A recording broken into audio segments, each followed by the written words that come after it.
Hi Taurus, welcome to your quantum entanglement reading for the month of April with me, Jocelyn, the Quantum Queen.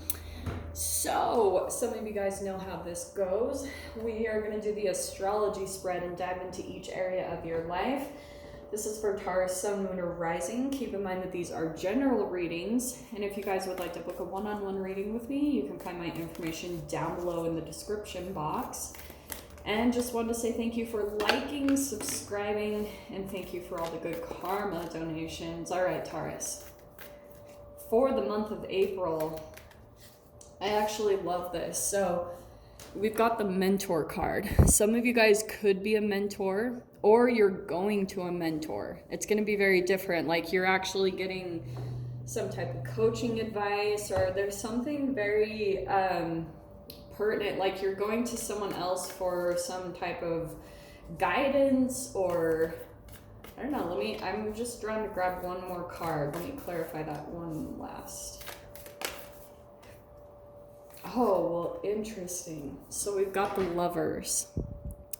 Well, some of you guys could be dealing with a partnership. That's going to be a big theme for the month of April for you. Is you could have you could be trying to get some type of advice or guidance about a situation that you've been involved in. Like maybe some of you guys have multiple offers or options and you're getting some clarification on which would be the best, or what direction to move forward in. Or maybe you and a loved one or someone are going to a mentor, like going to someone for counseling or advice. I don't know, but some of you guys might also be becoming a mentor, helping other people with relationships and their love life, and really just pulling into a higher vibration of love anyway in general. So let's get more clarification on this. That is, I can tell you guys, I don't think I've ever had the Lover card pop out in any of my readings. Honestly, I must not be a very lovey person. But yeah, we'll see what comes in here. Let's start with your first house in Aries, how you'll be viewing yourself for the month of April. So, Taurus, what have we got for you? There it is. All right. Well, this kind of makes sense to me. This is what I'm going to go along with, okay? So, let's do this. So I'm going to go with the Son of Wands, or the Knight of Wands, because I do feel like this is some back and forth energy, okay? Because the shadow side, right, we've got disruptions, impatience, stress, indecision, and impulsiveness. And there's unpredictability, enthusiasm, creativity, decisions. So either this is, I want to say you. It could also be mirroring in other people that you're dealing with, Taurus, and you will see that completely, that people, if they are indecisive and back and forth with you, it's because you are indecisive as well. So I feel as though this month, it's a lot about you making decisions. And it could be because you were starting to spread your energy in too many different ways. This doesn't have to just be romantic. Maybe it was just that you had a lot of people that were coming into your energy and your space, and it was kind of pulling at you quite a bit, splitting your energy quite a lot. And it could have made you kind of back and forth and non-committal in certain things. So that's where I feel like a lot of your energy, like this month, you could be feeling, because we're in Aries season now, so you could be feeling a bit of that fire energy coming into you where you're wanting to take action. And so that's where I want to caution you is, don't make any impulsive actions this month. Stay really grounded in your energy, and I think as far as becoming the mentor, like using your own advice. If you are a mentor, I'm telling you guys, when you turn into being a mentor, then you start to realize that you have a lot of your own advice. When you speak to other people, you're like, oh, that's for me too. So that could be coming out as well if you're feeling any type of back and forth, or if you're involved in relationships where it's hot and cold, love and hate. That's going to be a big focus for you this month, on grounding that energy, okay? In your second house, we've got this Knight of Cups. So there's now a couple of people coming in.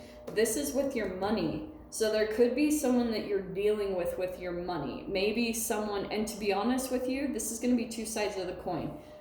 For some reason, this is coming out as some type of moodiness, you know, the shadow side of this energy, because I think either you're dealing with someone that maybe their money issues aren't as well, and maybe for you, Taurus, you're doing okay. That could be for some of you. If that's the case, or it could be vice versa, where, you know, you're feeling a little bit like disgruntled or, you know, complaining at times because of some type of money situation that you've been in, and it's like you're gonna have to snap out of it if that's you. Or it could be that you're pulling away from someone a little bit that tends to complain, or they feel a little bit jealous of your money situation. That could be coming up for you through the month of April, but we will dive into the details of that, okay? In your third house, in communication, you have the Four of Swords, which I love, because any type of communication that comes in, you're making sure that it's in conducive and compatibility with you and staying still, being calm, healing, because I feel like that's what you're really wanting. If there's any type of back and forth energy, you're feeling kind of drained by that and stressed out, maybe even a little bit, and because that is stress. So you're really looking for maybe someone that's going to help you to get grounded and calm. Like, to me, this can sometimes be Eckhart Tolle, like just freaking taking a sedative when listening to him. So any type of communication that comes in, you're making sure that if you are in this energy of feeling overstressed, you've got this hyper focus on making sure that you maintain that. Like, maybe you're meditating more this month and trying to just stay really peaceful and grounded so that you can get through these kind of uncertain energies, like unpredictable things that are coming up for you. In your fourth, tried to flip that. There's your own card coming in for your fourth house.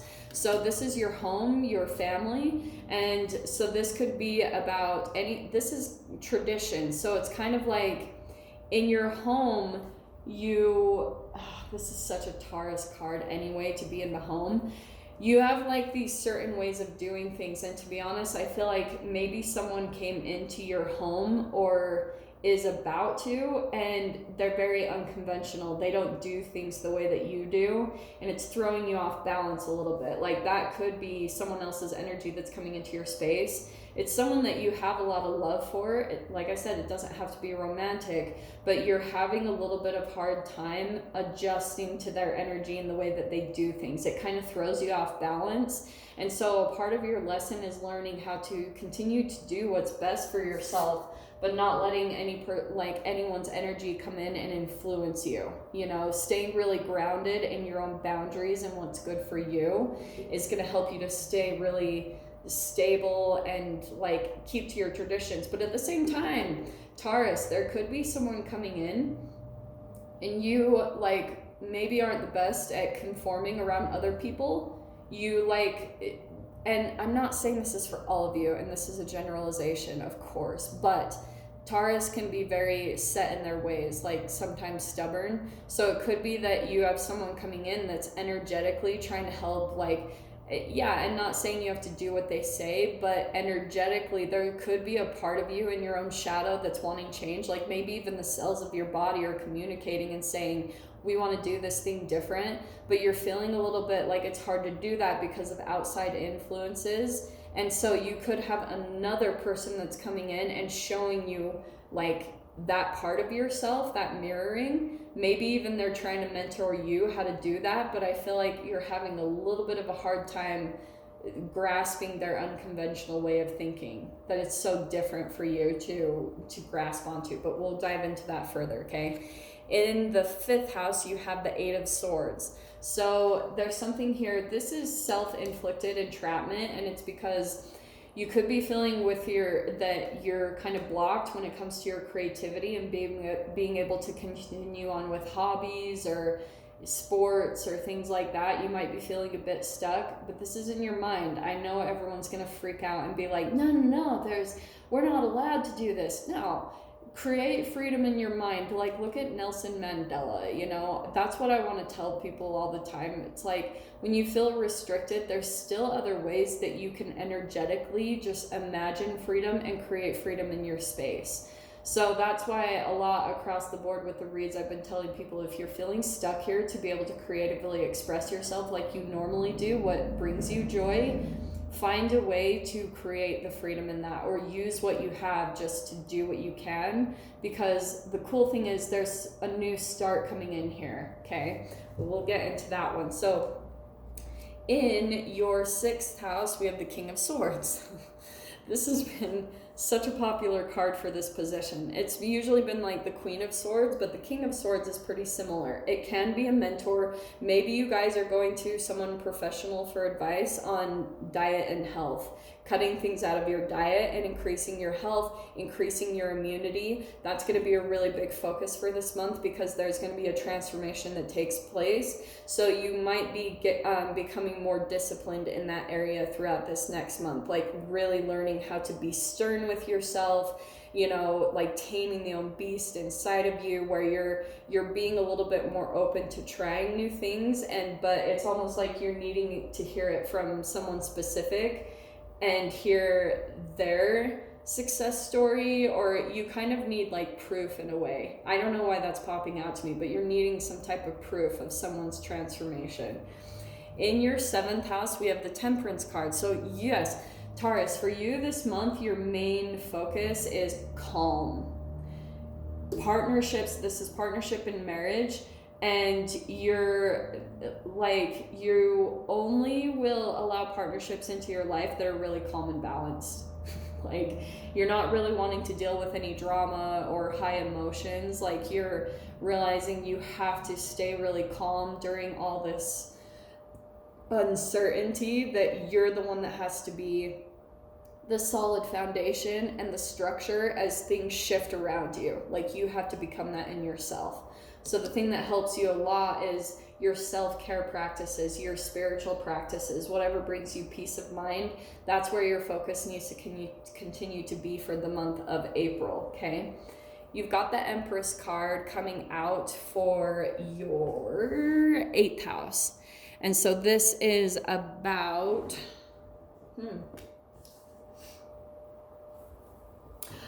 Oh, okay, that's death, sex, transformation, and taxes.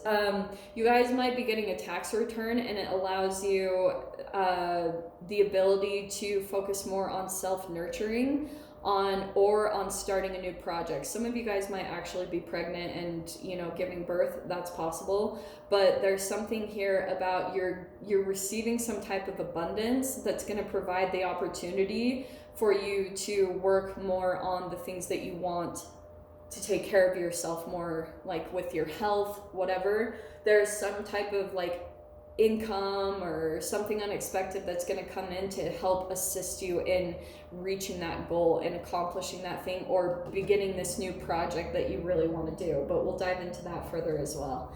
In your 9th house, so you've got the Ace of Wands coming out to clarify the Sagittarius house. That's that fire energy, the Aries coming in. You've got, and this is mental exploration and travel. So just wait for the energies to open up. Right now you could be coming up with new ideas on maybe where you want to go, or you're just coming up with new creativity, because I love this. On the opposite side is boredom, blind optimism, false starts, and temporary delays. So you could be in that temporary delay right now, maybe feeling bored. Do what you can to get some creativity started, because that is affecting you to feel stuck in your creative expression down here. So go find new things. Go do crochet or knit, or just do something, but get the energy moving. This is about action, fire. So you need to make the movements of doing it so that you can actually get the energy moving in your experience, because I'm telling you guys, you almost want to be prepared for that, because when the energy opens up for all of us, which it will, you might be wanting to go travel somewhere. So get in that energy right now, be prepared, because you probably might be wanting to travel somewhere different and get out there a little bit more if you're feeling a little bit of that restriction and any type of boredom, okay? In your 10th house, we have the 5 of Wands. that is your career. So some of you could be feeling some competition, like when it comes to a career. Like maybe some of you guys could be entrepreneurs and you could be trying to get into your career and you're like overwhelmed a little bit by how much competition is out there. Just don't even focus on that. Just focus on your passion. Focus on loving what you do, and that won't even become a factor. Other ones of you guys might be just in an environment personally that you're feeling a little bit some competition come up or some conflict. Maybe you're feeling ganged up on a little bit, so you might, through the month of April, feel a little bit challenged or on the defense. You've got some opposing energies or rivalry that's coming up for you, okay? And what I want to say, just as much as possible, the opposite side of this is to embrace the versatility and avoid any type of conflict. Just continue to have that tunnel vision and focus on your goals. You know, the Aries energy is warrior spirit. It is like continuing to push forward and persevere no matter the obstacles and the conflict that comes in. But this is 5, which means that you're going to be changing something soon. So your environment might be coming up with conflict because it's pushing you in the direction of where you actually want to be anyway. In your 11th house, we've got the 2 of Wands, which is actually awesome. That's travel. Again, when it opens up, don't freak out at me, okay? 2 of Wands, that can be social networking, and this is your wishes and dreams. I feel as though there's going to be a partnership that comes in through the month of April that through your passions, and you may be sharing your passions in some way, shape, or form, is going to attract someone else that's on a similar path to you and has similar interests, or, you know, you can share a lot with this person. But the thing I love about this card is it's independence. So both of you are going to be very much so sharing passions, but you're both very independent in that. So some of you could be traveling, like I said, when the energies open up, you could be traveling to see this person, or you guys could be traveling together. That looks really positive there, but you're going to feel a lot of achievement coming in when it comes to getting your wishes and your dreams. And it could be that you have another partner that's coming in that shares the same wishes and dreams as you, okay? And look at that, you've got the World card clarifying the Pisces house. Any type of self-sabotage and self-undoing. So you are, through the month of April, you guys are going to know what this is, and you're going to see that you're going to get in this momentum that as you become disciplined with yourself and cut certain things out and start implementing other things that help you to take care of yourself, you're going to be graduating, closing out a huge cycle of your life. It could be a workplace, a job, a living situation, or just your diet and your health. There's something that you're putting an end to that has been kind of a cycle you've been through where you haven't enjoyed it. You could have even been in a shame cycle where you're continuing to do something over and over. Through this month, you're going to have enough energy and like from the universe that's going to guide you and give you enough motivation and action to be able to finally put a close to something significant here. It could, for some of you, be a partnership, but like I said, we're going to dive into that. So Taurus, if you guys want to join me over in the extended, feel free, just go down below, click on the Vimeo link, and I'll see you on the other side. But Taurus, if this is where we leave things, I'm sending you guys so much love, wishing you all the very best, and I'll see you in your next reading. Take care.